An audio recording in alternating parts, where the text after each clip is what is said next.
Hank. Oh, hold on. We're behind the paywall. Hold on. Hello. Well, hello. Welcome back to Pencil to Pencil, guys. We're LIVE live and in living color. This is your favorite.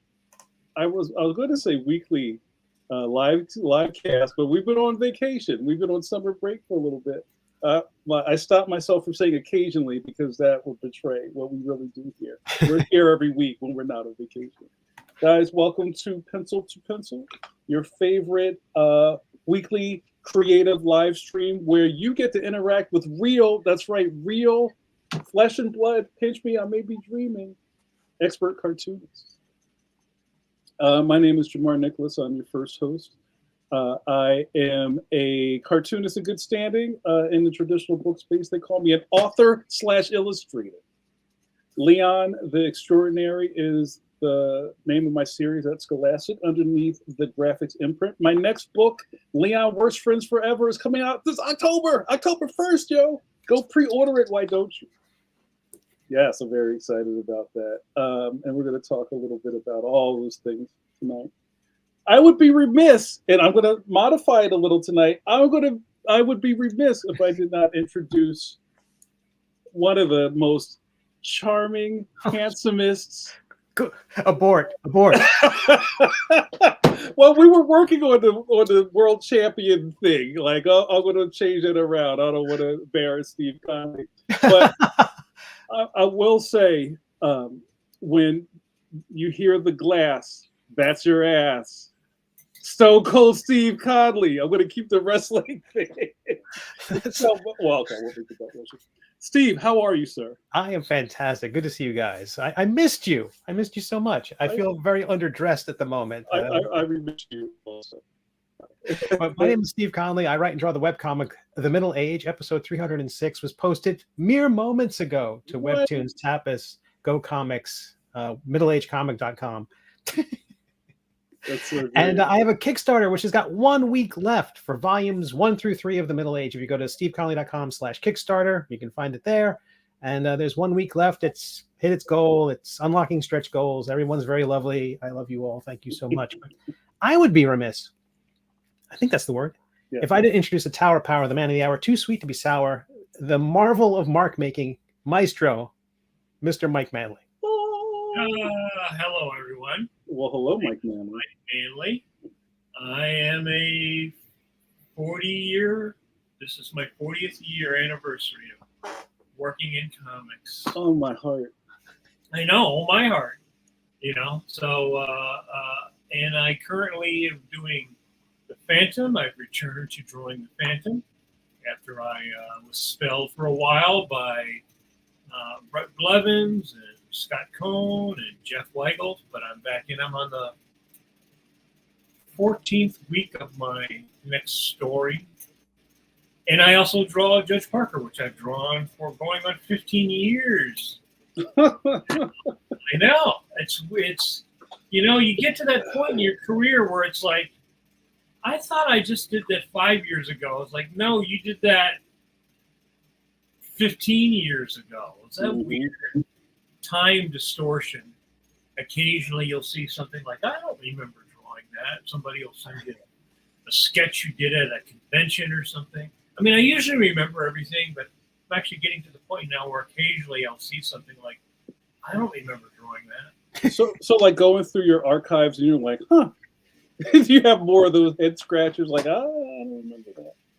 Well, and yeah, I mean, especially in the beginning of my career, I did so many different things at one time. I did, like I said before, a lot of kids' books, activity books, and things like that. So, you did whatever you did to keep working. So, yeah, I haven't even been up in my attic, which is like, looks like the end of Raiders of the Lost Ark. I need to go.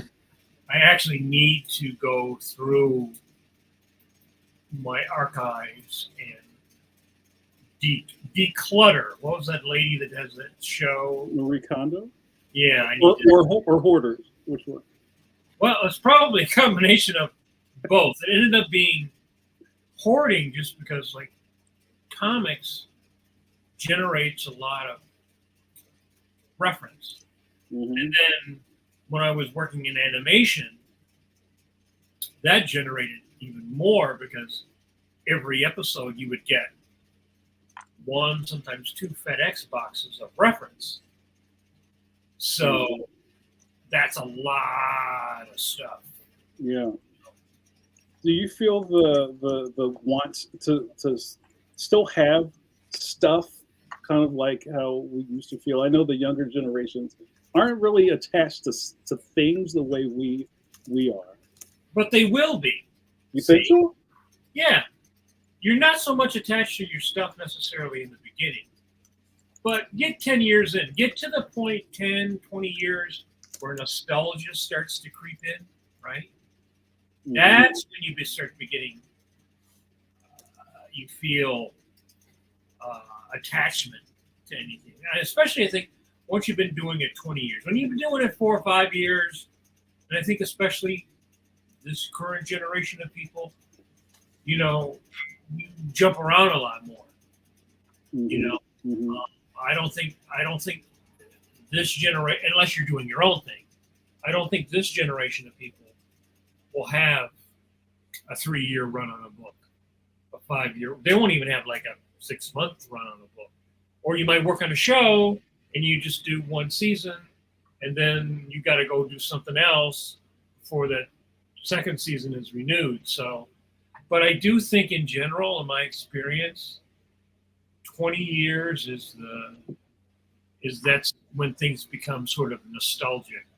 Like if you were a teenager, by the time you're in your 30s, 20 years have gone by, and you're like, oh, I remember that show. I liked that comic. I like that, that record. You've been, it's like when I was teaching, you would see people who remembered the Turtles, the first Turtles, mm-hmm. right? Mm-hmm. Now those people are in their 40s watching the second Turtles, or like the people that are watching X-Men '97, mm-hmm. right? They were watching the old X-Men. So those people are big fans. That's like 20 years, 30 years. So I think it's the nature of artists to be that way, especially. Well, I think this is a nice tie-in to our guest tonight, who is, I like to talk about the analogy of the iceberg. You've all heard me talk about the iceberg before. That's my deal. And just to explain a little bit, we're all very excited about the very tippy top of things. So that's really all you get to see. But underneath the water surface, there's so much more, right? And even to talk about our guest tonight, Dan Parent, and I love Dan Parent like a brother.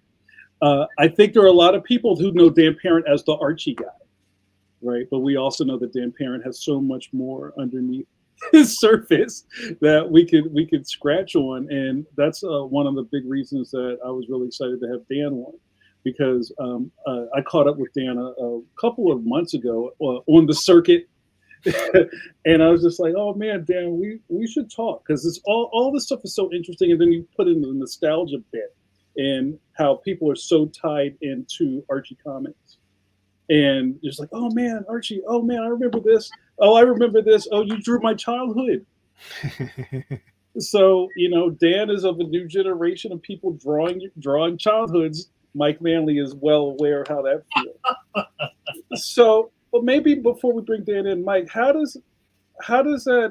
you place that when somebody comes up to you and looks at your table, looks at you, and then goes, oh yeah, I remember, like the nostalgia bomb is going off in front of your face.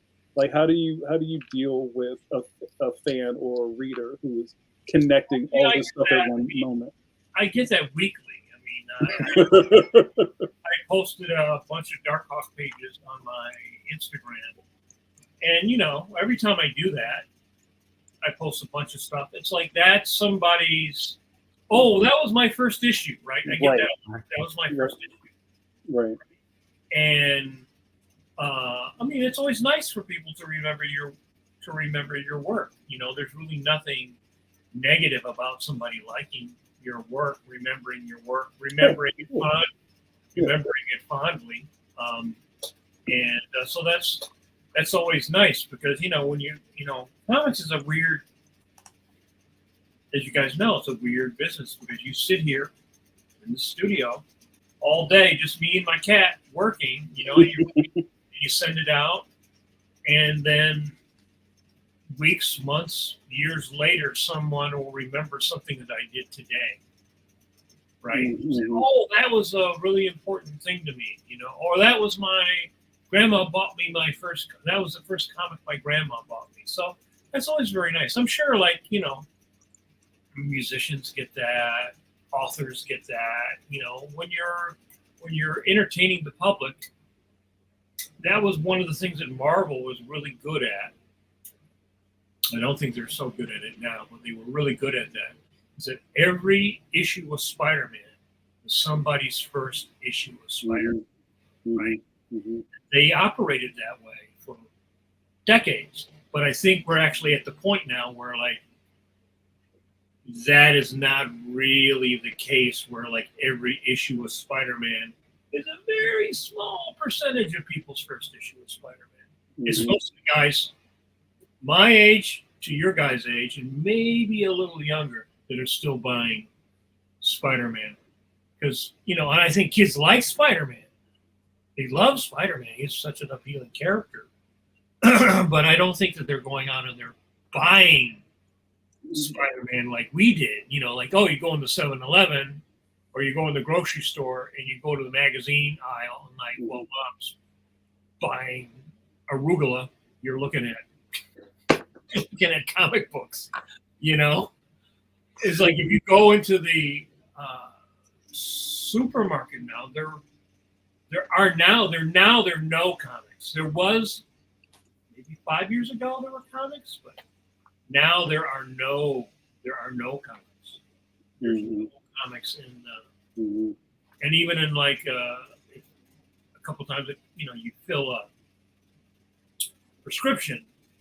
Oh, okay, I'll wait. And then you go over and you look at the magazine racks. It's just wow. It's such slim pickings to look at. Mm-hmm. Mm-hmm. There's no Mad Magazine. There's no Craft. There's nothing in there for a kid to buy. You don't even have coloring books like you do. Remember that? You come in and you would have at every supermarket, every place like that, there would be comics and magazines for kids and coloring books. You get a coloring book or a comic book, and so the chance of you finding it randomly, the discovery model is kind of over in the way we came up with. Yeah. Well, let's save some of this for Dan Parent because I see him in the background. He's trying to eat all the Chex Mix, so we better bring him in here.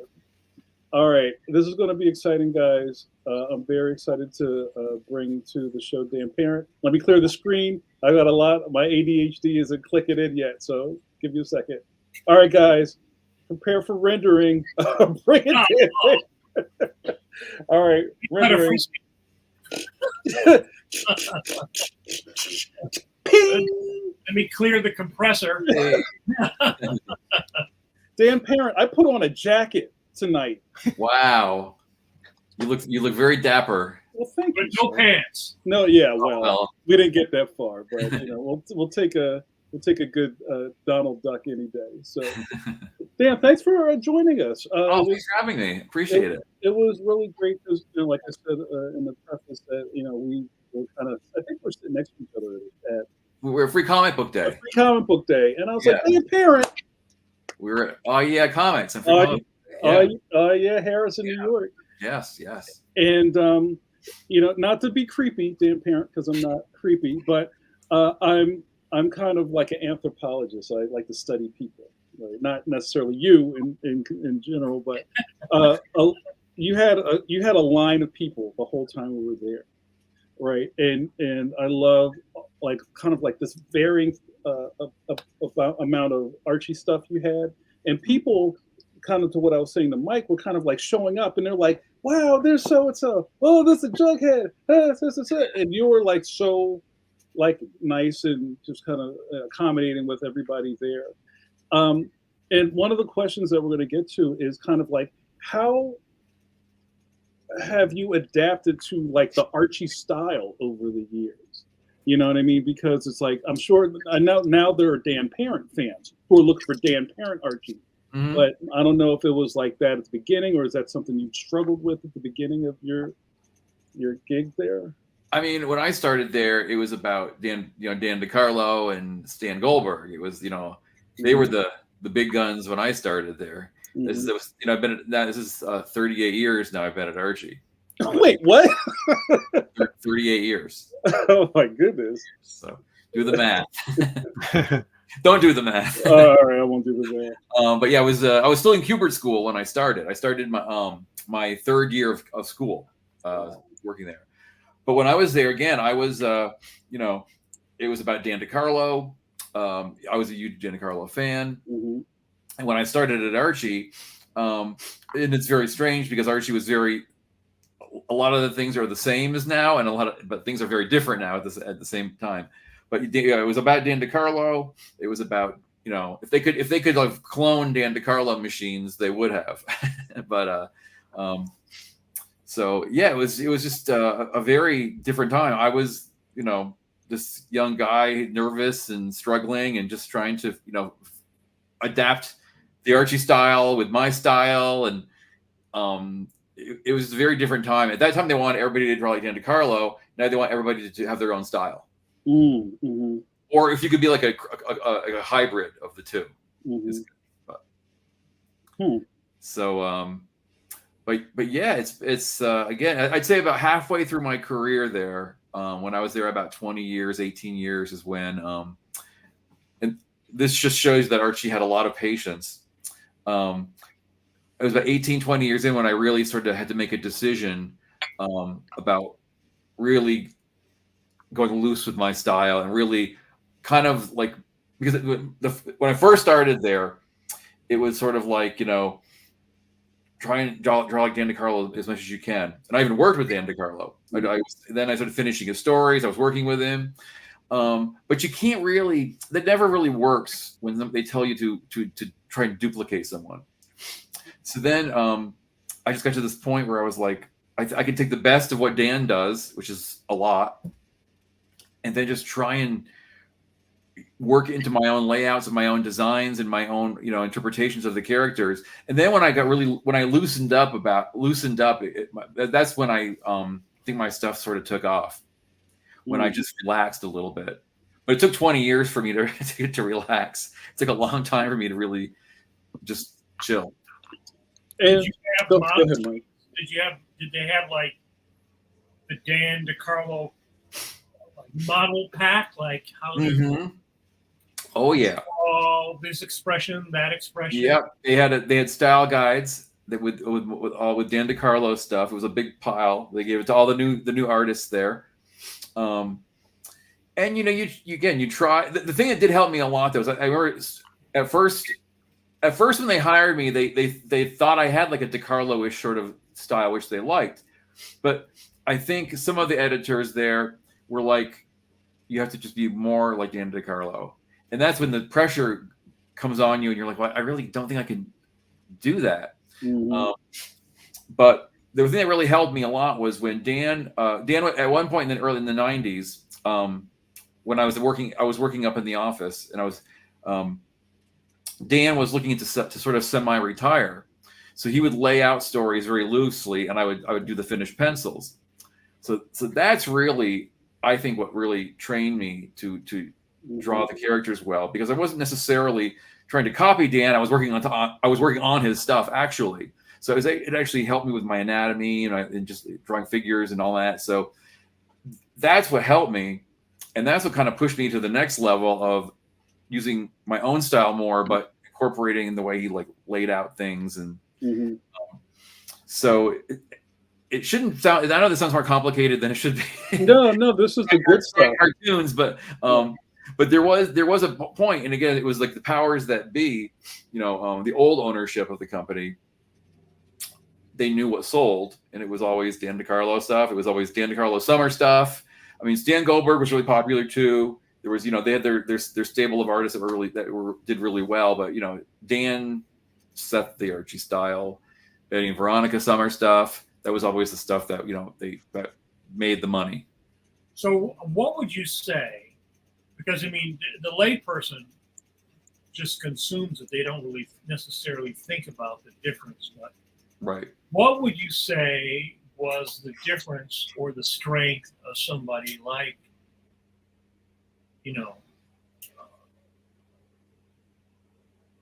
the two main artists, like in the way that they approached the work?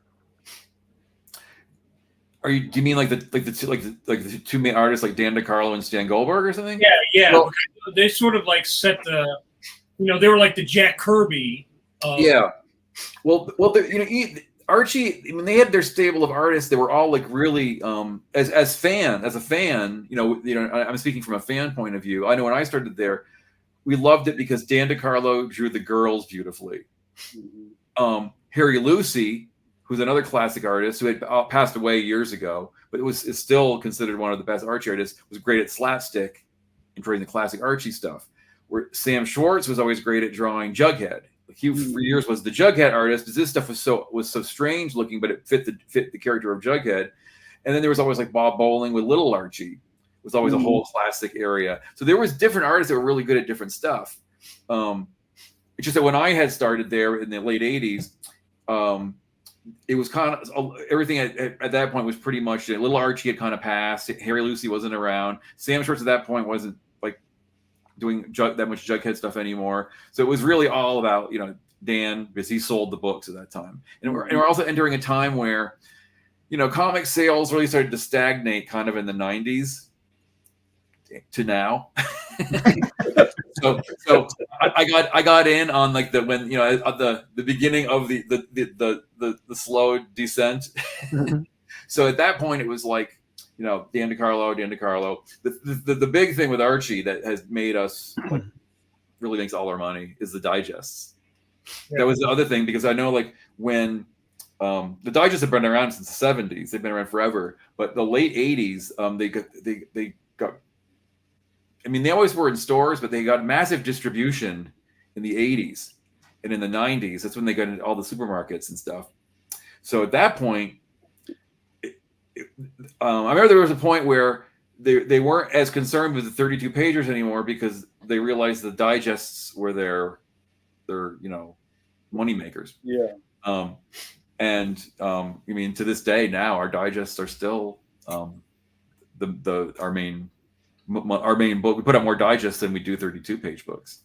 But was there a way of those guys like interpreting the script and like the way they would lay out the characters, the positions of the characters, the attitudes of the characters? Because the reason I pulled up the Kirby analogy is that he was successful. So when each person like Romita or Buscema or any of they often would have him do the layouts. Okay. So they could get the pacing and the positions and the acting of the characters. Yeah, Dan was the master of that, and that was another area where my work improved a lot, because when I started to work at Archie, again, you're young, you think that you have to put everything into every panel, but then you learn now I know like less is more. It takes you years to realize that, but Dan definitely had the perfect balance of knowing how much to put in a panel and how to balance it. And I think my layouts are more similar to Dan's than my drawing.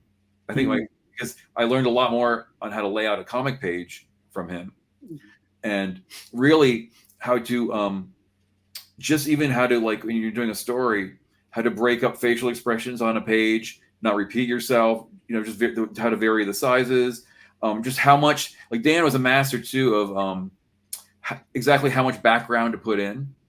Because he could do these street scenes where, like, it looked like there's a lot going on, but really there's just a brick wall and a tree and a little dog in the background. But he made it feel like there was a lot going on. Yeah. And there's no way to really teach that. It's just trial and error. Like, and then when I'm drawing on top of his stuff, finishing up his stories, there's no way to not take that in, because it just becomes like, you start to take on that drawing, that layout ability yourself, and that really helped me a lot in my stories. I could see the big difference in the 90s in my work, from like the beginning of when I started to work with Dan and then the end of when I was working with Dan. I could really see the difference, and even in my covers too. I would always do these covers, and I would feel like I had to draw like cars and buildings in the back, and I was like, and Dan just would sometimes he would do that, and then he would just erase it all, just do the figures, and it looked much better.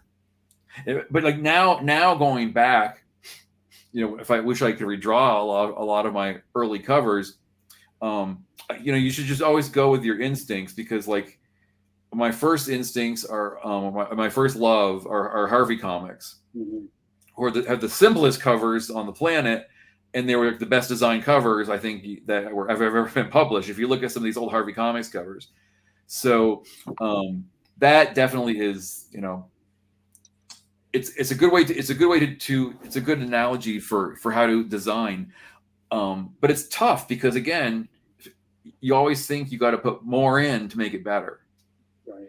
And I see it all the time when like young people come and show me their portfolios. I always see that too. I always think, oh, you need to focus on drawing this figure well, and not putting 30 other figures around it that aren't necessary. But again, this is just the way it goes. This is just like, what they teach you in art school. You have to do like 100,000 bad drawings, get them out of your system before the good ones kick in. Well, that's the thing. Those gold guys did so many pages that they burned through in the first couple of years of work. And they probably did, because they weren't making a lot of money. So the only way you made your money was through production. Right. So those guys who came up in the 50s, especially, they were drawing a lot of pages. They were drawing a lot of pages. I mean, I always use Kirby as a guy because you can see these different eras in his drawing. You got the 40s era, and you got the sort of the straight 50s era, and then you got the boom 60s era, and then like the 70s era, which is different. And I think I have some originals of some old Dan DeCarlo stuff, which were twice up. Yeah, they were huge. Right. And that also changed a lot of guys' approach to the work, because you went from working at the old tabloid size, and just like the mark you make, making that, inking that, is different when you shrink it down. Yeah, for sure. Did the greater emphasis on the digests change how you design pages and how you illustrate? Well, when you're doing the digest stuff, you usually keep this stuff a little simpler. You don't have to be that simple because, you know, generally the Archie stuff shrinks down really well to the digest size anyway. But when you're doing the digest stuff, I just know to keep it a little less cluttered, which is great for the artist because it's, you know, a little less work we have to do on backgrounds. But yeah, I mean, as far as like penciling lots of pages, it's true. Like, I mean, I was able, you get a lot of bad drawing out of your system because I think at one point, I mean, I'm not drawing as many interiors, so I'm drawing way more covers. But like there was I think I was doing like about 80 pages a month. How many? So 38 years. At that point, I was doing like 20 pages a week. I'm like, how the hell was I doing that? Because I think, you know, now I'm doing maybe, I don't know, or I guess I'm drawing 20 pages a month, but I'm doing a lot of covers. Mm-hmm. So maybe I'm doing like 20 pages, 30 pages maybe a month, and I'm doing like maybe 10 covers, 8 covers a month. I do a lot of variant covers. We do a lot of variants. So yeah, and then I write more than I used to too. So of course I can write I can write really fast, which helps. But yeah, it's it's crazy. And then Jack Kirby wasn't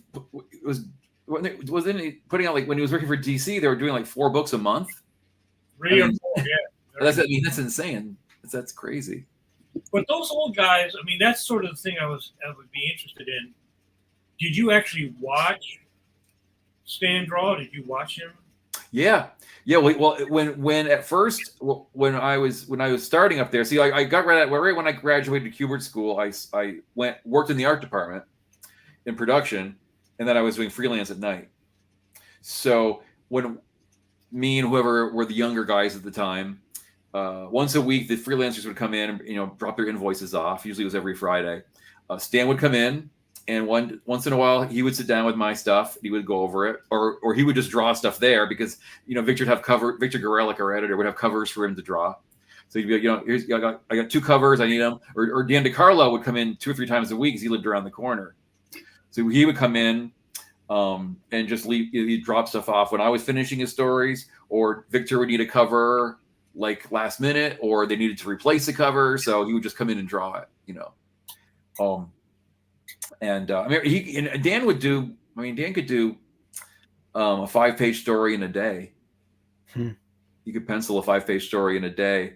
And Stan Goldberg was actually the fastest Archie artist. Like he did, I think if you look in that database, there's that database online that has all the amounts of pages we've all done. And Stan, I think, was #1 cover for covers. I think he did 10,000 covers. Holy cow! And then I think it was, and Dan was like #8 or something, and he had done like 5,000 covers. But I mean, Stan like did double the covers that he did. That's mind-boggling. How are you doing on the ladders? And I was actually in there too. I was like, I think I was 22nd or something. I've done like, it said I don't remember how many. I think I did 1,000 covers. Wow. But I figured I've really done about over almost 3,000. So I think that everybody's on this list always goes back and complains because we're always like, well, they got our numbers wrong, but why are we complaining? We're on this list of great comic artists and the amount of work we've done, but we all know the numbers are off. That's wild. And Dan, I just had some kind of designy questions because of there being like Archie style, right? I'll just call it Archie style, not necessarily DiCarlo or Goldberg. Do you kind of have maybe a mental morgue in your head of the beach, and the beach goes like this, and then the umbrella goes like that, or you know what I mean? Almost like a shorthand that lives in your brain. Oh yeah, for laying out things. Yeah, there's definitely like the Lodge Mansion. There's like this standard walls and fireplaces and plants and stuff that are all it's a clip art in my head. I just think it out. And then just like this like Pop Tate's shop. There's just like the little and then like you just need to fill up a little bit of a panel. You just I just put in like the edge of a jukebox, like little edges of things, give the impression, but then by not actually having to draw the whole thing, which is. Now I haven't seen this, and I mean there's so much history with Archie, and I know Mike just asked you about kind of like style guides and things, but are there kind of like, I don't know, almost like the Lodge Mansion is like like a floor plan or something like that? There's never really that set There's up. There's not. And each artist kind of draws their own. Like I know like Rex Lindsay, who was one of our artists who used to do a lot of detailed stuff. He always like kind of like stuck to like his own like layouts or like designs for all each architectural thing. But Archie never specifically did that because they liked it to look a little different. Like that's one area where they liked there to be a little variety. Like like I draw pop dates different than someone else. So that they're pretty cool. And it would also be very difficult because if we had to all draw Betty's house the same way and follow the same floor plan, it would be kind of a hassle. So with that we just kind of do our own thing. But the best stories are the beach stories. Sand dunes are really easy to draw. Clouds and umbrellas are perfect. Even better are snow stories. And you'll notice how many in the wintertime, I just every story I write that I know I'm going to draw, I try and make it in the snow, or they're on the way somewhere, going somewhere. Mittens. We're very snowy out because nothing like drawing. Like I think the colorists like it too because it's easy on them. So that's so funny. The beach is perfect because the backgrounds are easier, the clothes are easier because you're not wearing many. So and those are our best selling books. So it's like a win for everyone. I have a question about just beyond just the scope of how long Archie's been around and how fashion is such a big part of the stories, because you're telling stories about teenagers, and fashion is a giant part of being a teenager, even the culture of being a teenager.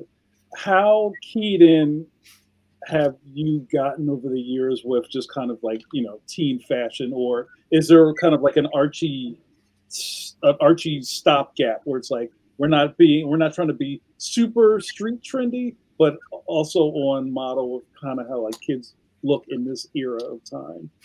Well, they definitely want you to be up to date on fashion, which is in Archie it's a weird thing because we have we put out our digest books, most of the stories are reprints, so the fashions aren't relevant. So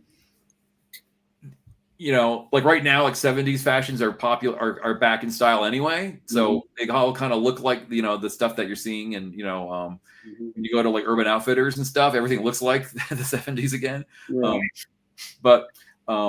You just try, for many years, I would get all like the, 17 magazines and all those magazines, just your reference. Of course, now you just go online and there's, a million, fashion magazines, fashion outlet websites. So, but yeah, you got to try and be as fashionable as you can, especially with the girls.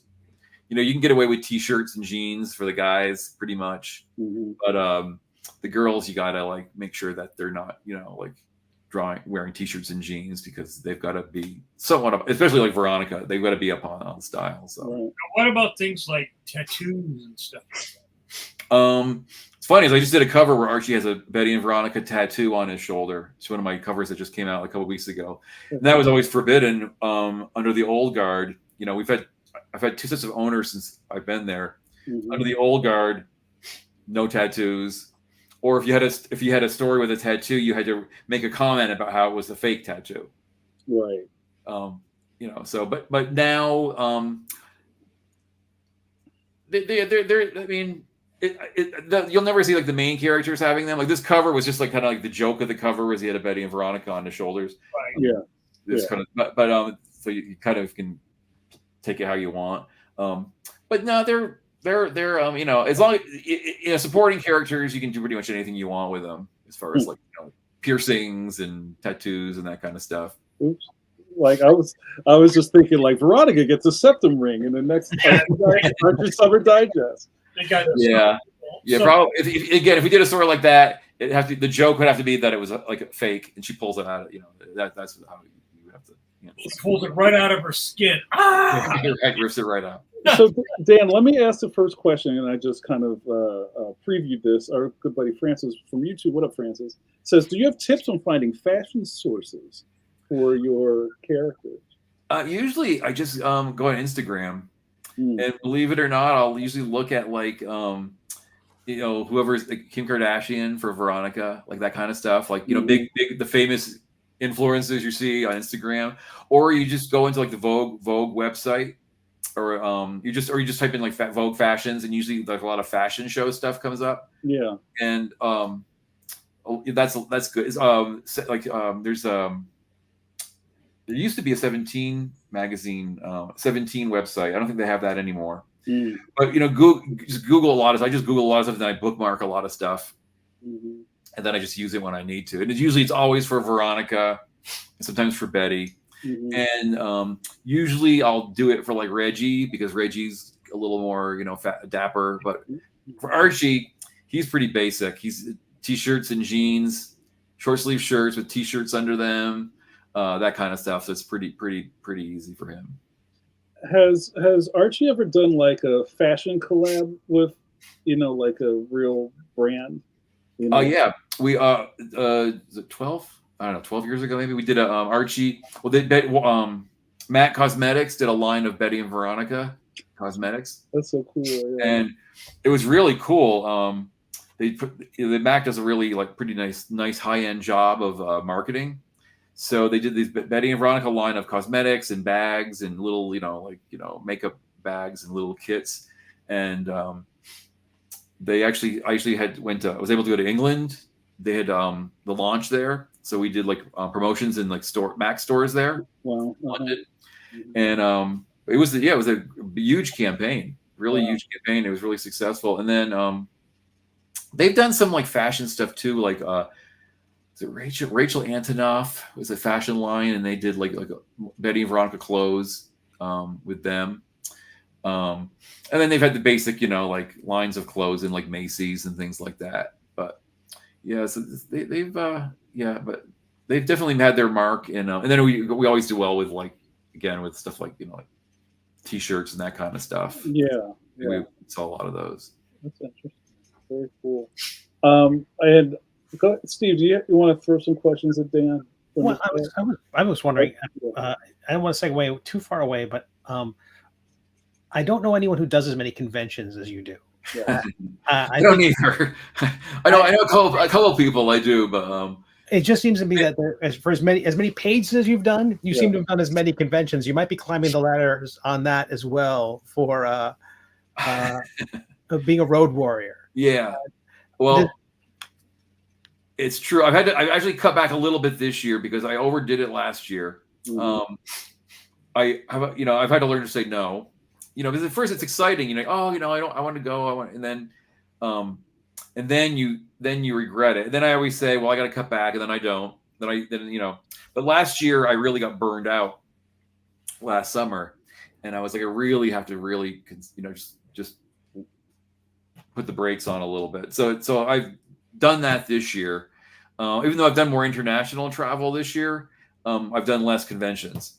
So I'm just trying to, I did Heroes last week. I'm home for 3 weeks. I go away July 4th. Then most of the shows I've done this fall, this spring, had at least like 2-week gaps, 3-week gaps in between shows. Whereas last year it was us doing I'd go 8 weeks in a row without stopping. Wow. And again, you're having to work on airplanes, hotel rooms, and listen, I'm not getting younger. I have to face the facts that you have to kick back a little bit and relax a little bit and enjoy your life. So definitely slowing down a little bit. It might not look that way to some people, but definitely feeling it. You have to listen to your body. You have to listen to your body, what your body's telling you. And so I've had to definitely, sort of cool it. I kind of got a lesson during COVID a little bit because I was doing like so many shows before then. And then COVID hit and everybody's like, you must be going crazy because you can't go to so many conventions and stuff. Right. And truth of the matter is I really enjoyed it. I really not enjoyed COVID, No. COVID, but I enjoyed the break. Right. Like you're actually home on the weekend. Look at that. I was home. Yeah, home for a year. Yeah, well, I will say by the end of the year, I was like, okay, enough of this. But it was really was a great way to reset and sort of just kind of evaluate, like, okay. I mean, it's great to travel and do conventions, but you got to have a life too. You got to have a life. When you say you're working on the road, are you doing your pages on the road? Are you working on a tablet? Are you doing traditional work? Well, I'm doing. So what I try and do is when I'm home, I try and do my pages, like penciling and stuff. Covers, I usually do my covers on the road. So what I do is I draw and pencil and ink the covers at home and I scan them. So I have to clean them up, and then I have to I don't again, like for people that don't know my process, I'm old school. So I draw on pencil and paper on paper, and then I have to ink it and all that stuff. But then I scan it and clean it up in Photoshop and send them the file. But I do the original art by hand for two reasons, because that's how I started out, and also because I sell my original artwork. Mm-hmm. So you can't really sell digital files at conventions. So, but yeah, so when I'm on the road, I find myself doing my covers. So I can color them, I can clean them up on my laptop, and do the work in the hotel room. And then I do a lot of commissions at the shows too. So that's what I'm doing, my commissions. But it all gets done because I just go into my hotel room and I just make that my office and work. I also try, when I'm writing stories, I try to write on the airplane because it's easier. It's a little pain. It's like, it can be a little difficult to draw or to even spread up your tablet when you're working there. But I can usually type, write my stories and stuff. So I've got it down. I'll say that much. As far as traveling and working, I have to have it down because otherwise this wouldn't work.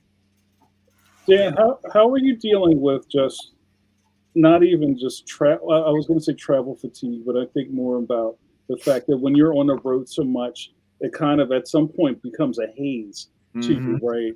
And I was thinking about bands. We're like, hello, where are we? Hello, Chicago. I do it all the time. Like I'll talking to someone at a convention and they'll be like, "Oh, where were you last week?" And I'm like, I don't know. Like, and then I have to think, where was I last week? I know it was with the Sheridan. It really takes me minutes and sometimes to compose my thoughts and get it together.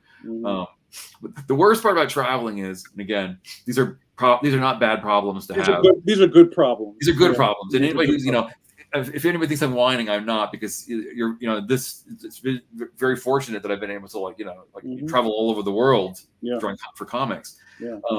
The worst part is the jet lag is horrible, and the time difference is horrible, because I'm really bad with like a 2-hour, 3-hour time difference. When you're talking like you got a 17-hour time difference, and then when you leave on a Tuesday and you get somewhere on a Thursday, that's when you're really messed up. Like if you go to India, I'll leave on a Tuesday, get there on a Thursday, but then when I leave on a Monday, I get back on a Monday because I get that day back. So that messes with your head.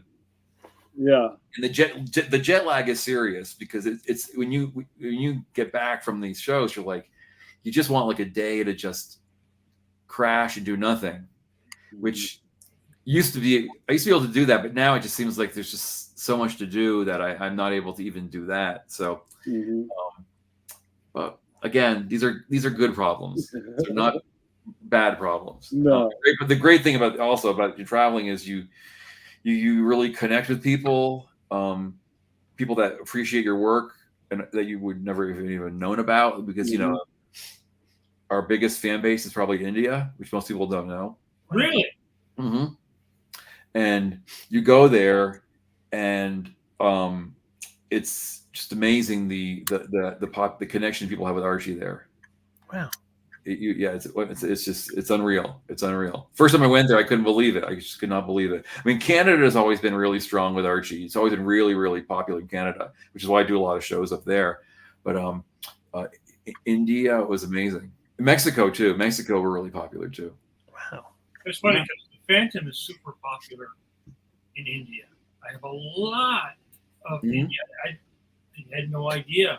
Yeah. I have a lot of Indian fans, and in fact, I think in the last year they picked up a couple more publishers, and those people just love this character for,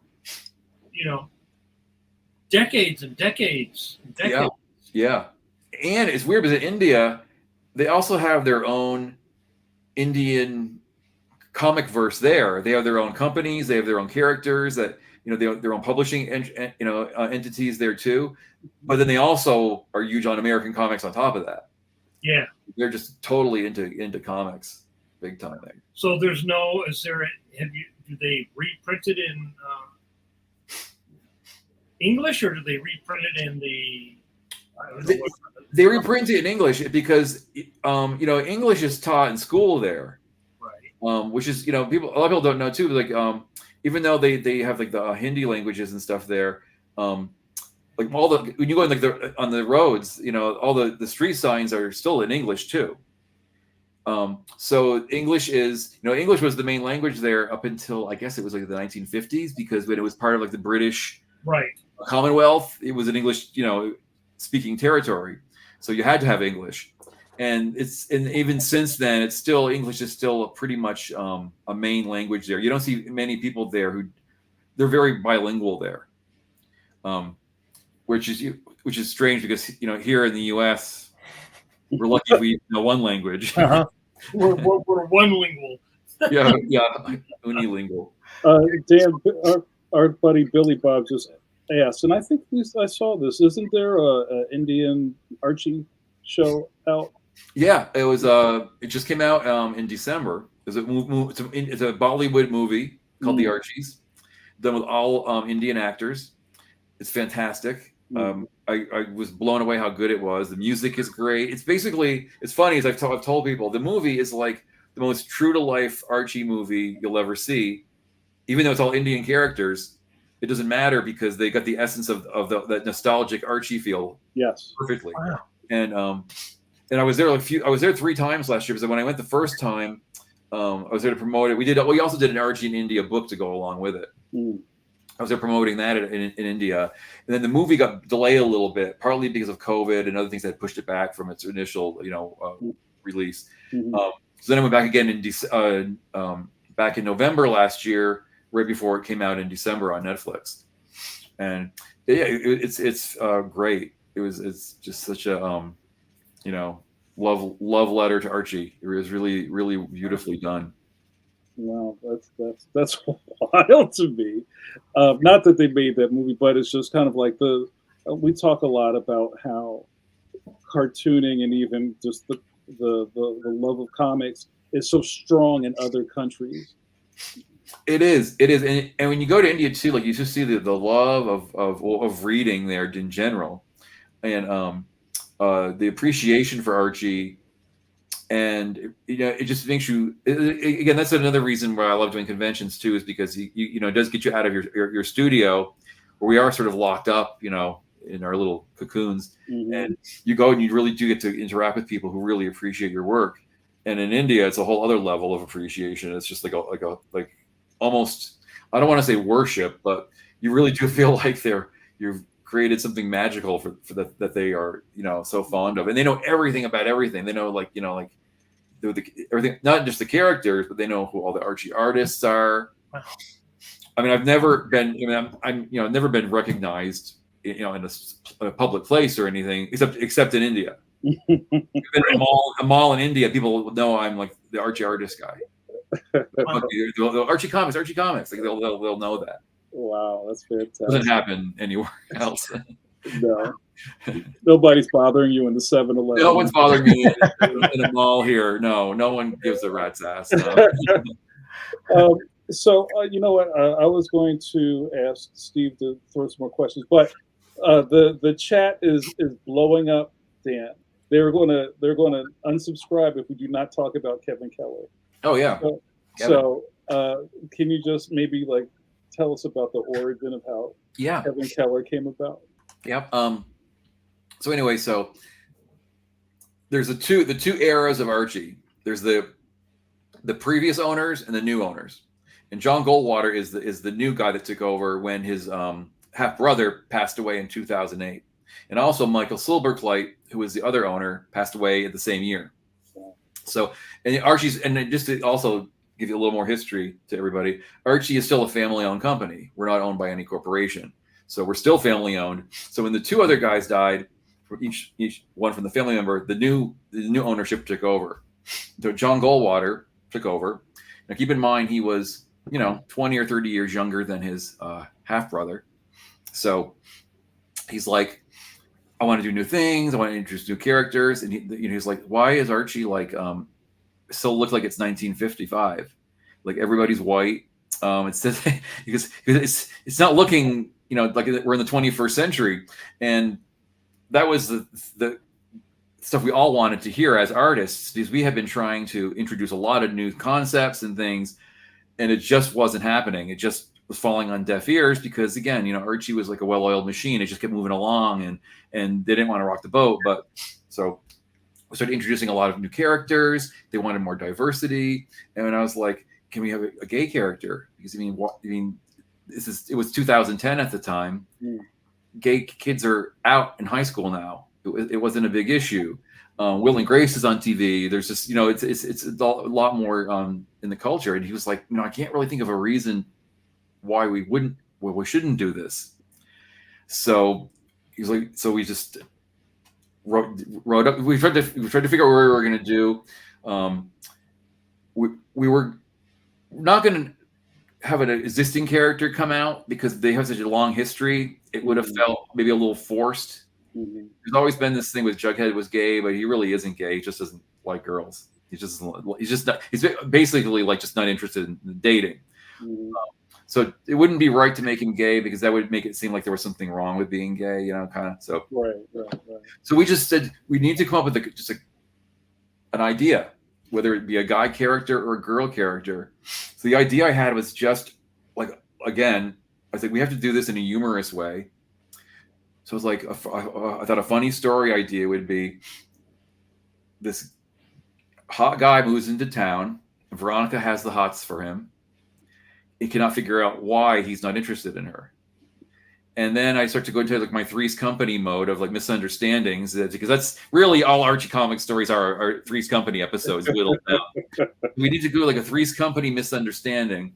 So I was like, well, this could be really funny because Veronica could be going all out trying to attract this guy, and it's not working. And the more it's not going to work, the more it's going to infuriate her, and she can't figure out why. And then the other element of the story was Jughead knows exactly what's going on and is egging the whole situation on. And so it just became like this kind of like a great way to do a funny story, but yet, we're introducing a gay character at the same time. Because we didn't want to do it like a after school special, right? Where what a character comes out, or you meet a new character and it's dramatic, and it's an Archie story still. It has to be funny, and it can be touching too, but it's got to be it has to follow the Three's Company formula. So introduce Kevin.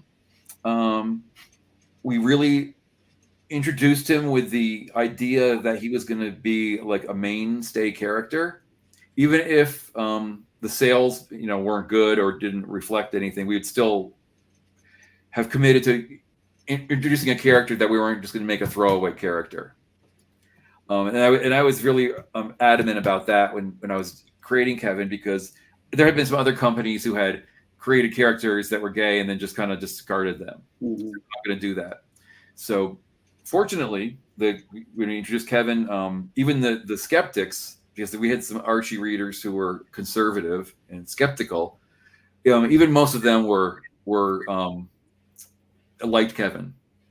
They found him relatable, and for the most part, I'd say like there's that 5% who we weren't going to win over anyway. And, they're the ones who, were going to tell us we were going to hell anyway. So you can't win everybody over. So you have to just sort of do what you think is right. And we did. And I think because we followed our heart, did it the right way, we came up with a successful character. And then then of course the ball kept rolling, and then the Kevin book sold really well. So sales are it's always a good thing when things sell. It's always a plus.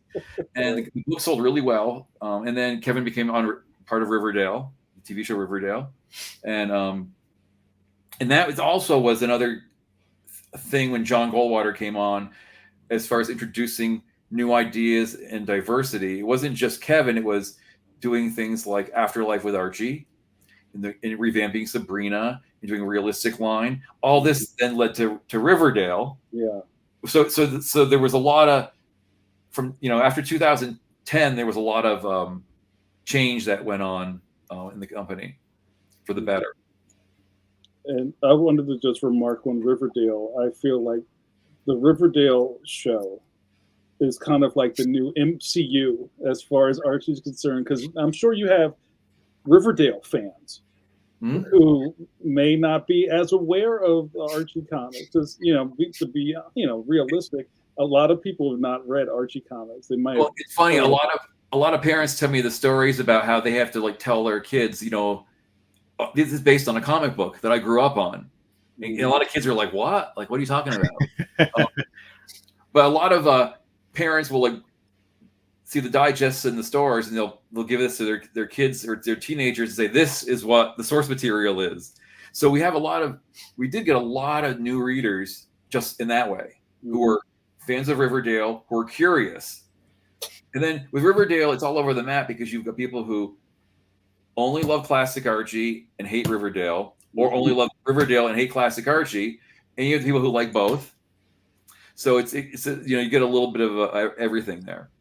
Yeah, and I think that happens a lot with older characters, because if you have characters that are 30, 40, 50, 80 years old, you've got the people who loved it from the beginning, right? Don't want it to change. Mm-hmm. Then you have, Kelvin and Hobbes to us is still a fairly new script, even though it's actually pretty old now. And now you've had a couple generations of kids who come by who never saw it, and maybe even their parents didn't read it in the newspaper. Mm-hmm. They found it after market, right? Right, or the library. Yeah. I know, the Phantom, it's the same thing. You have people that are literally, like my dad, who's 91, read that when he was a kid. Mm-hmm. Right? Yeah.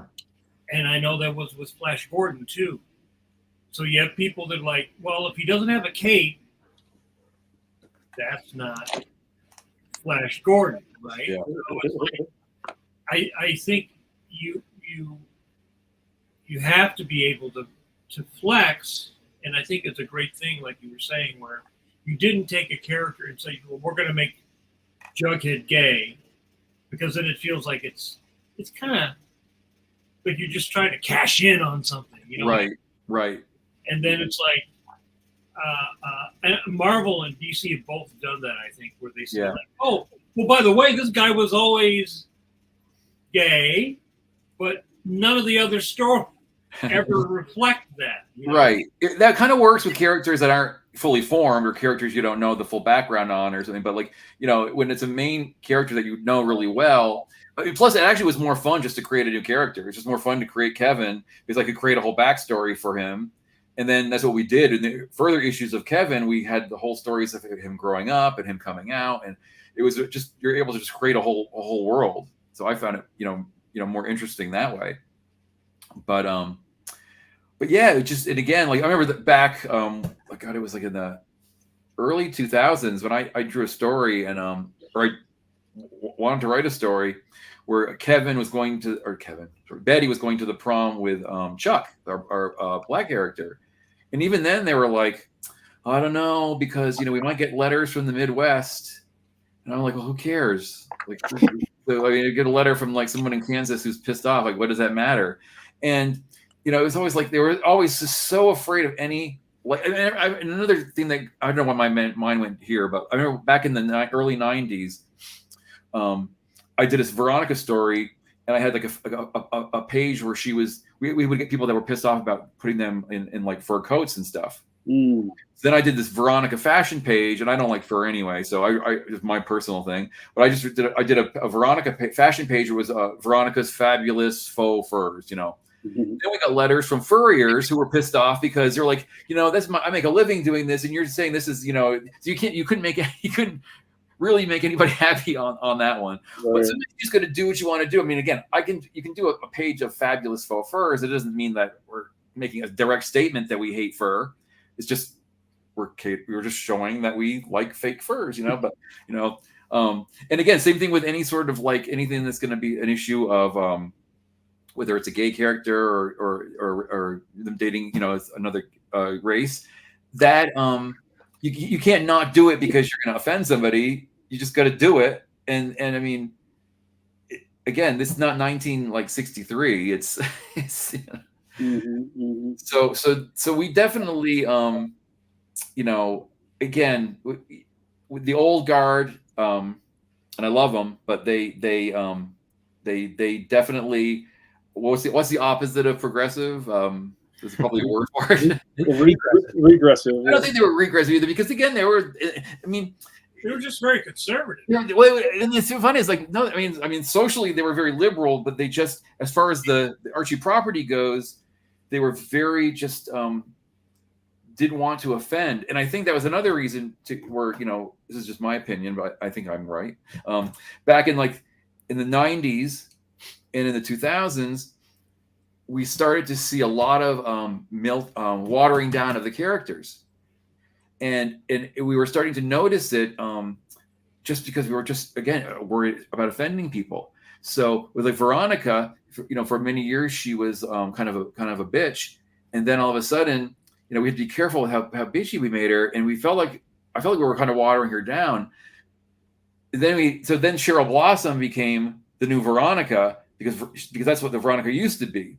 And there was even a time when with Jughead, they didn't want to focus on him eating all the time, and they actually wanted to give him girlfriends.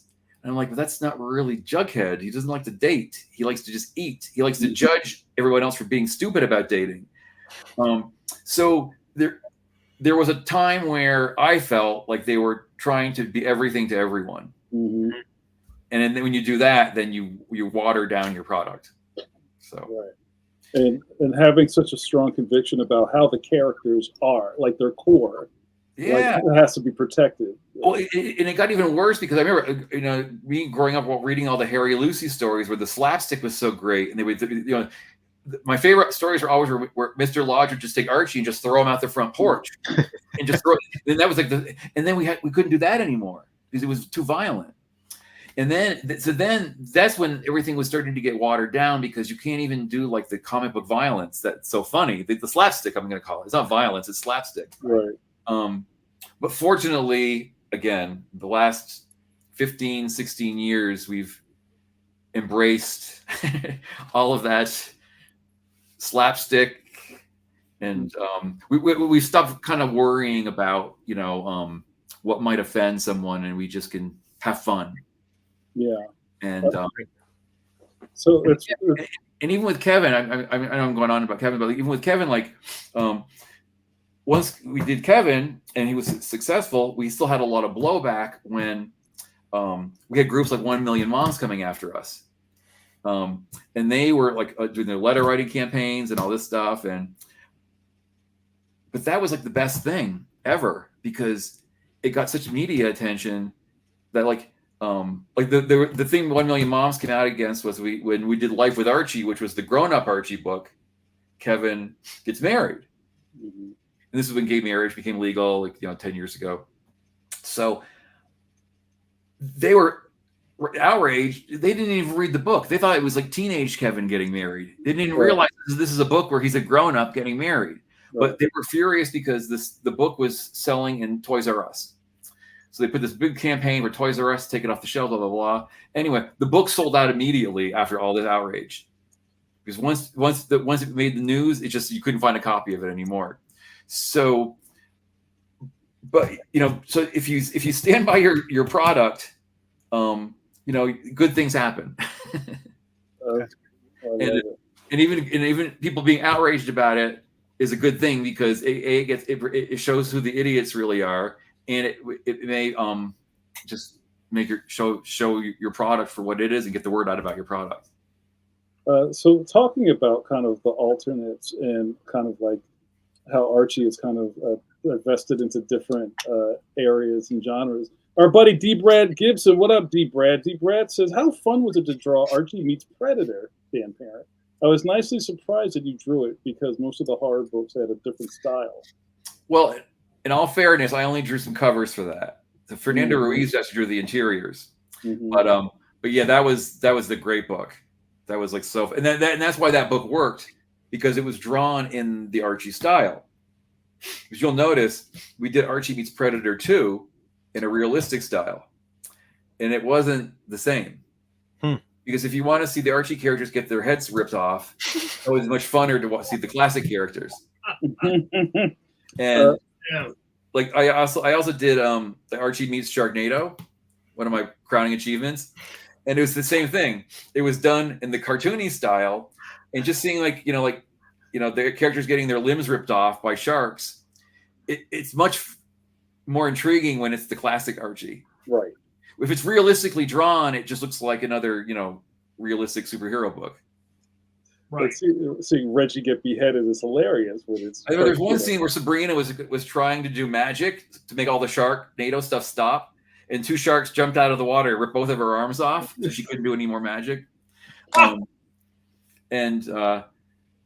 Again, I have a feeling 20 years ago, the old guard would not have allowed that to happen.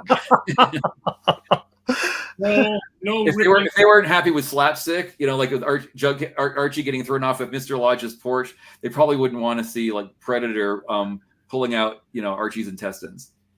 So to that, Dan, Eternity Forever, what up, Eternity, says, where's the Archie v Predator v Punisher sequel? Was there blowback on these stories too? Well, Archie versus Punisher was back in the 90s. That was kind of like the first big crossover we had. And that was really huge. They never did a sequel to it because I think, from what I understood, Marvel just wasn't that interested in doing crossovers. Like, at one point, there was supposed to be a Jughead Hulk one. And there was even sketches I saw that Stan Goldberg had done for it, and it just didn't happen. And Archie versus Punisher sold really well. So I don't know. So it wasn't an issue of sales. So if you notice, like when we started doing a lot of crossovers back around 2000, late 2000s, 2010s, I worked on a lot of them. A lot of them were with DC. So we have a kind of a good relationship with DC. So we did Archie meets Batman 66, which is for fun. We did Harley and Ivy meet Betty and Veronica. So we've done, and then we've done some with Dynamite too. My first one was Archie meets Kiss was the first big crossover I did. But we did a lot of them, and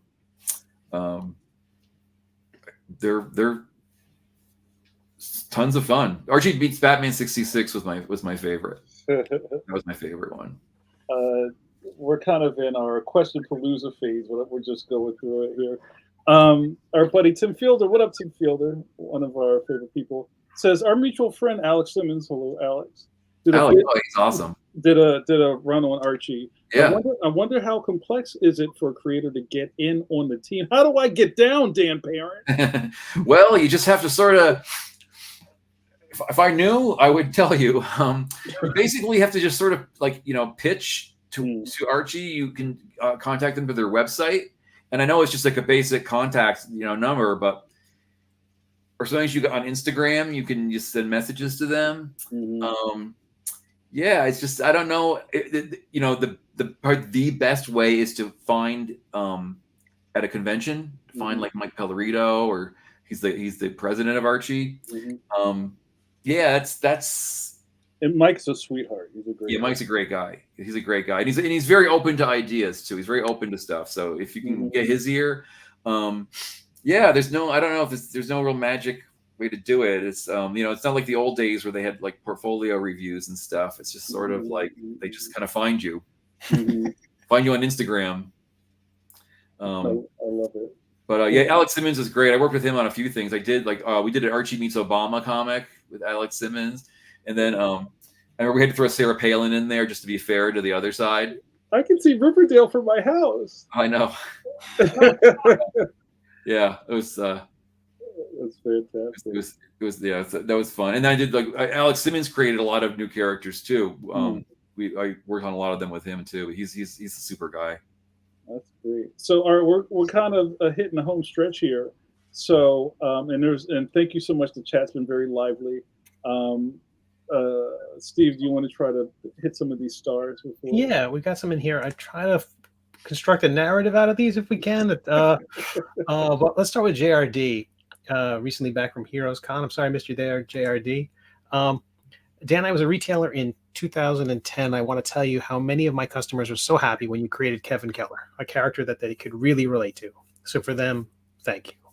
Well, thank you. I appreciate that. And I never get tired of hearing that. It's always great to hear. It's always great to hear that. And yeah. And like we did a Kickstarter a couple years ago with the Kevin Omnibus with everything in there. It's amazing. Even, that's 15 years old now, Kevin. So now we're having a whole new audience of kids who never even. Kevin Keller is now an older character now. It just blows my mind. That's wild. And a follow up from JRD, we've got how do you write your stories for Archie singles as opposed to the miniseries like Die Kitty Die when you're writing varying lengths of comedy rather than a longer, more involved plot with humor? Well, most of the stories I write for Archie are 5-page stories because they are usually in the digest books. And basically, even if they're in a 32-page book, they're usually five-page stories. So they have to be very short, concise. You just have to give them that quick plot. Usually with me, I usually like to come up with the endings first, and I write backwards. Which some people do that, some people don't. My mind works backwards, so I do that. And then Die Kitty Die is a whole different thing. Most people know it's my creator-owned series, and that's different because it's each series. We've done 4 series. Each book basically contains 4 issues, so it's like 80 pages, I guess. And then extra stories we throw in there randomly. But so we have a lot more to play with in that kind of a thing. So we've got like an 80-page story we can do. And following up on that from D. Brett Gibson on Facebook, hi Dan, any plans for you and Fernando Ruiz to do more Die Kitty Die? Yes, that is the plan. I've been saying it now for the last few years. The last series we did is in 2020 during COVID. That was the nice thing about COVID. We had time to do a Kickstarter. Yeah. So that was the nice thing. But yes, there is plans. It's tough because with my schedule, and now Fernando's a working full time at the Joe Kubert School, so the time to do it is of the essence. But he still does freelance stuff. He still works. He still draws. So it's just a matter of getting it together. So hopefully early 2025 we will have it together to do another Kickstarter for that. So, but yeah, definitely want to do more kitty stuff. I do miss doing it. I really miss it. That's beautiful. And Eternity Forever on YouTube. Are there any Archie stories that you have gone back to and expanded upon in the present? Like any plot threads you're tying up? Every once in a while, I'll bring back a character that I wrote maybe a slight recurring character from like 30 years ago. And there's the one was Veronica's cousin. Veronica has a cousin, Marcy, who's like a nerd and always irritates her. And I always use her a lot. I just like her because she just pisses Veronica off. And there's this one character I created who was just really weird. She was another one of Veronica's crazy aunts. She was like a trucker. And she would drive up to the lodge house and stay with them and drive her crazy because she was like this embarrassment. So I just used her in a couple stories. But yeah, that's just usually just when I'm going back and reading old stories, and I'll be like, oh, that was like a funny character. I should like do something more with them. But aside as finishing up story arcs, well, the story there's always, you know, again, we're always rehashing the Archie love triangle that gets rehashed every few years. And now the new thing I'm working on, you might have seen it online, is I'm working on a book with Tom King, a one shot called Archie the Decision, that comes out in August, and that's kind of going back to like the Love Showdown storyline I did 30 years ago. God. Where again, Archie's gonna decide. He's gonna make his choice.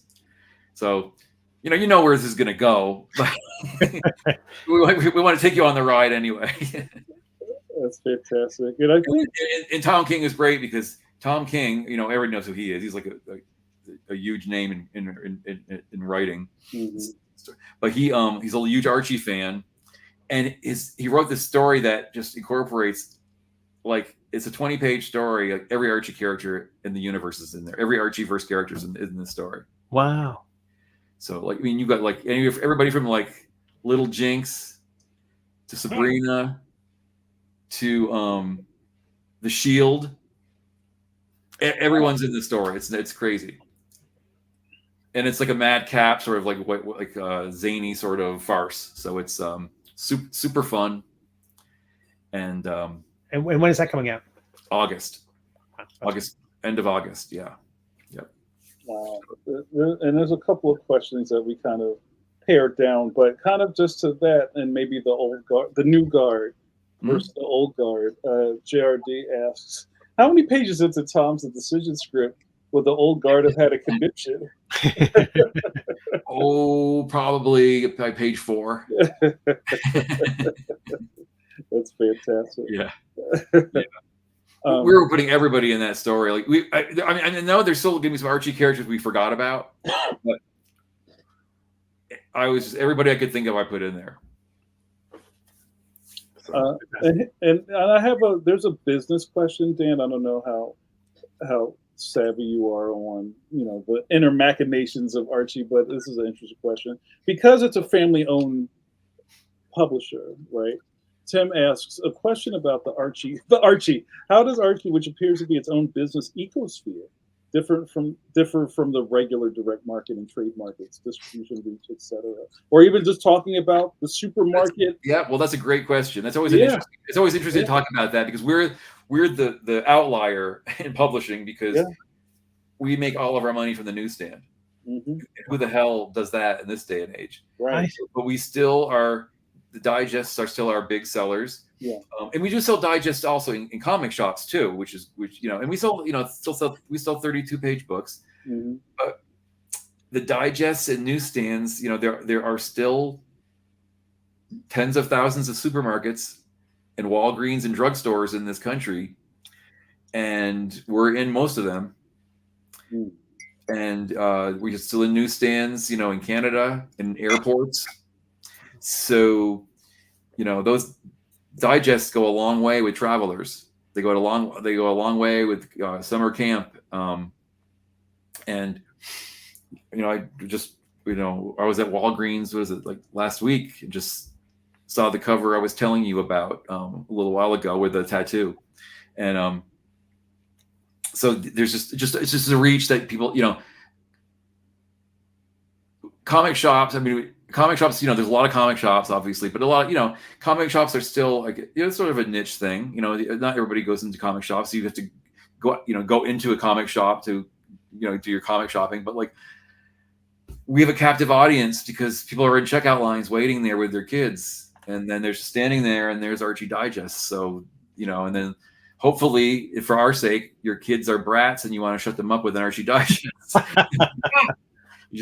So, you know, that always comes in handy. And a lot of the people who are in the supermarket lines are people who are older, their parents. They grew up on Archie. So they may pick one up for themselves. Mm-hmm. They may pick one up for their kids. It's not a coincidence that like around the holidays that we sell a ton of these because stocking stuffers and last minute gifts. And So yeah, so there is still a newsstand out there. And I remember you don't see a lot of magazines, but you still see People magazine, and you still see a few, like I think Vogue and those kinds of magazines are still, Vanity Fair. There's still a few magazines left. And Disney and Nickelodeon tried to move into that space too, right? And that just they didn't make it, but Archie kept going. They had some successes. I think Disney Adventures actually doesn't work for Disney Adventures back in the 90s. I think they had about a 10-year run on this newsstand. So they I guess that's pretty good considering. Harvey Comics had about a 10-year run until they went out of business. They may have kept going. I think Harvey was the only one that made a dent in the digest market, but they folded. But when Marvel and DC tried it just didn't work. Superhero stuff does not shrink down to digest size. Well, it's the package also, right? And the price point, right? It's the look, it's the way they're printed. It's just a whole thing. I mean, they're not cheap, but they're still the best value you're going to get. Where else are you going to, for $8 or $9? Where are you going to find 200 pages of comics? Self-contained stories. Yeah. You have self-contained stories. You have like some long stories in there. You get a new story or two. We put a new story or two in the front that we usually promote. So you get a lot of bang for your buck. That's right. Sorry, I have to go to Walgreens. I'll be right back. Right. I know that when Disney canceled Disney Adventures, it was still selling quite well. But what I heard was that it wasn't enough. Like they were still making money, but right. Disney's money is not what somebody else's money is. Right. Well, that's what I always worry about. Like if some big there are 1,000-page digests. There are as far as like the books, the digests go, they do make a lot of money for us. But I always worry that if like some like big corporation bought us out, like say Disney or Warner Brothers bought us, that might be not money, big money for Disney. Right. But it's certainly great for Archie because it employs an entire company. But you never know what's going to happen when a corporation takes over. Right. So I've always been really happy that we've stayed family owned, because I think Archie does look after us. Archie does, and Archie always has. That's one thing I'll always say about Archie. Even back in the old days, they had a lot of old timers that worked there till they couldn't work anymore. They always sort of looked after us, and I've always felt like they've always kind of looked after me, and it's always been I always felt like they always sort of like at least with Victor Gorelick, I worked with for like 40 years or 35 of my 40 years, 35 of them, and Victor worked at Archie for 65 years. Wow. It's like he was 15 years old when he started at Archie. Wow. Yeah. So he always had a very what do I say? He was always very loyal to his freelancers. He's always loyal to his freelancers, and he was great with me. I mean, he was tough on me. Like he hired me, and he was really like when I first started there. Again, it was, you need to draw more like Dan DeCarlo. This doesn't look like I heard that a lot. But as the years went on, he softened a lot, and then he the last 20 years, 15 years, he kind of gave me free reign. All of a sudden, I got the free reign, and he was very complimentary with my work, and just very it took 20 years, but it was I finally won him over. That's good. Beautiful. All right. Well, we're running out of runway. The questions keep pouring in, but I'm trying to stay honest to our time tonight. I got to touch on one though. Well, yeah. Okay. I was just going to do the thing, but You got. I got to know this one as much as Tate does. That's what I was about to do that. Oh, okay. I'm curious about what that art is behind you. Oh, yeah. Let's see if I can. It's an old magazine ad. Oh, very cool. It's like a. There you go. John Whitcomb, right? It is. Nope. It's I can't think of his name. But I know you're talking. It's in that vein. Yes. Toby Whitmore. Nope. It's not him. But I can see the signature, but I can't even make out what it is. But I know there's about 5 or 6 artists from that time that had that exact style. That you know, the Saturday Night Evening Post. Yeah. Sort of style, and I really love it. So I've got several pieces of that vein just like around my house, just because I love it so much. Beautiful. Fantastic. I can go around my studio a little bit. All right, hold on. We're gonna do a tour. Go ahead. It's a mess too. It's a mess. But there's my Superman. There's my Superman figures on my table. There's a Batman print. There's a Batman print in the wall there. Nice. Well, if it's real neat, that means you're not working. Oh, then I guess I'm really busy because and there's my comic rack. 10,000 pages in there. Come on. Nice. My comic rack. There's my air conditioner I just put in. Nice spinner rack. Yeah, I got a couple spinner racks. Let's see what's over this way. There's my lamp. There's my Archie Meets Kiss poster. There it is. Excellent. There's my Rocketeer poster. Very cool. Signed by Dave Stevens. Beautiful. And then there's Did you ever meet the Kiss guys? More vintage art. There's my Superman thing. This is my desktop that I'm spinning around, so I might. Dan, Mike just asked, did you meet Kiss? Yes. Yeah, I did a signing with them.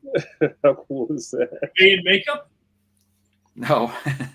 Were you in makeup, Dan? Oh, no. No, but I did. So what happened was I actually had to fly to LA. We did a signing at Golden Apple Comics there with the Kiss, and at the time I went there, I broke my ankle. I broke my ankle before I went there, and I thought I had to go to the doctors, but like we had this all planned, and I'm like, you just have to go and just deal with it. So I was like wrapping my ankle up and stuff, and then I flew out there. My ankle was like a loaf of bread. It was swollen. Oof. I get back home, I go to the doctor, and like my ankle was like shattered. It was like completely like not even broken. It was like, and I was at this point I was like just like wrapping myself, and but I was so desperate to not miss the signing with Kiss that I just risked my life and limb just to go to this thing. Literally. So then after that I was in a cast for 4 months. Oh my goodness. Yeah. All right. Last thing of the night, Dan Parent. Billy Bob wants to know: Team Betty or Team Veronica? I don't know. Is that a trade secret? That's easy, Veronica. Okay. He said that so quick. If you know the history of my, at Archie, I did the first Veronica book. Veronica never had a solo book, and that was my first big project. Late 80s, me and a couple other people came up with a whole new series of books. Mine was Veronica, because I always was pissed that Veronica never had her own book. Mm-hmm. So that was my claim to fame was Veronica's first book. I love That's it. beautiful. Veronica in Paris, #1. That's very cool. Dan Parent, I could talk to you all night. Thanks so much for coming on. I hope you'd like to stop by again. Absolutely. We do have a couple of people who I say they have green Masters jackets from being on Pencil to Pencil more than once. So I'd love to. All right, yeah, like the 5-timer, like the SNL 5-timer. Yeah. I'd like to put you on the team. So sure. Thank you so much. Absolutely. Mike, you have any last words for our Dan Parent episode?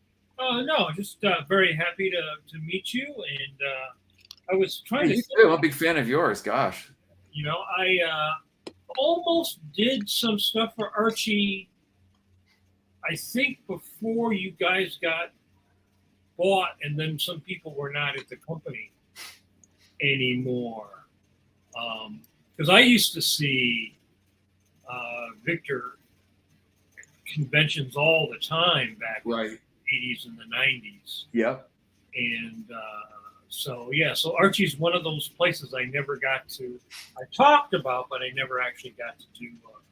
Well, it's not too late. There's still Well, time. There's still time.